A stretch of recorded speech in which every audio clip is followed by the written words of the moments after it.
আজ শনিবার, তাই কালকেই অনেক কাজ এগিয়ে রেখেছিলাম, যেমন রান্নাঘর লেপা আর রাতে খেয়ে বাসনটাও ধুয়ে ফেলা। আজ সকালে কাজ বলতে ঘর ঝাড় দেওয়া, বিছানা তোলা, রান্নাঘর ঝাড় দেওয়া, উঠান ঝাড় দেওয়া, এইসবই। শুধু দুটো বাসনই ছিল বাবার ঘরে, এর জন্য ধোয়া বাকি ছিল, এই দুটোই ধুয়ে নিয়ে আসলাম। তারপর চলে এসেছি চা বানাতে। চা বানিয়ে আমি আর ঠাকুমা খেয়ে নিলাম পাউরুটি দিয়ে। আর পাউরুটি দিয়ে চা খেতে আমার ভীষণ ভালো লাগে। তোমাদের কেমন লাগে অবশ্যই কমেন্টে জানিও। তারপর চলে এসেছি রান্নাঘরে রান্না করতে। আমি জল সবকিছু এনে মুছেছিলাম আর ঠাকুমা আমাকে সবজি কেটে দিচ্ছে। ঠাকুমা সবজি কাটছে, এদিকে আমি জিরেটা ভেজে নেব তরকারিতে দেওয়ার জন্য। একদিকে আমার তরকারি হচ্ছিল, অন্যদিকে আমি জিরেটা বেটে নিচ্ছি। এখন আমি ধুন্দুল কাটছি। ঠাকুমা ধুন্দুলের খোসা ছাড়িয়ে দিয়েছিল, কিন্তু কাটলাম আমি। ধুন্দুল কাটতে কাটতে আমার তরকারিটা হয়ে গেছে, তরকারিটা নামিয়ে নিলাম। এখন রান্না করব ধুন্দুল। ধুন্দুল রান্না করার জন্য কড়াইতে তেল গরম করে জিরে সম্ভারা দিয়ে ধুন্দুলটা দিয়ে দিলাম। আমার ধুন্দুল রান্নাও কমপ্লিট। এখন চলে এসেছি বাসন কাসন নিয়ে কলে ধুতে। প্রথমে কড়াইটা ধুয়ে নিলাম। আমি না কড়াইটা দুবার করে মাজি, একবার মেজে ধুয়ে নিই, তারপর আবার মাজি। কড়াইটা মেজে ধুয়ে প্রথমে কড়াইটা রান্নাঘরে রেখে আসলাম। এখন আমি রান্নার বালতি আর বাসন কাসন যা ছিল সেগুলোই ধুয়ে নিচ্ছি।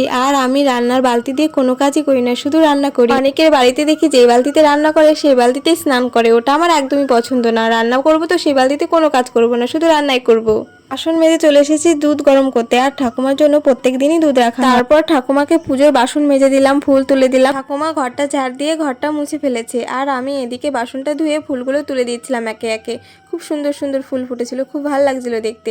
আর আমাদের কাছে একটা বেলি ফুলে ফুটেছে, কি সুন্দর, একটাই ফুটেছে। আর ফুল তুলে এসে ঠাকুমা স্নানের জলটা ভরে রাখলাম বালতিতে, ঠাকুমা এসে স্নান করবে। এখন আমি বাবাকে ভাইকে খেতে দেবো। তারপর ঠাকুমা পুজো দিয়ে আসলে আমি আর ঠাকুমাও খেয়ে নেবো। টাটা। ভিডিওটা কেমন লাগলো অবশ্যই কমেন্টে জানিও। ইউটিউব থেকে দেখলে চ্যানেলটাকে সাবস্ক্রাইব করে দিও, আর ফেসবুক থেকে দেখলে অবশ্যই ফলো করে দিও। টাটা।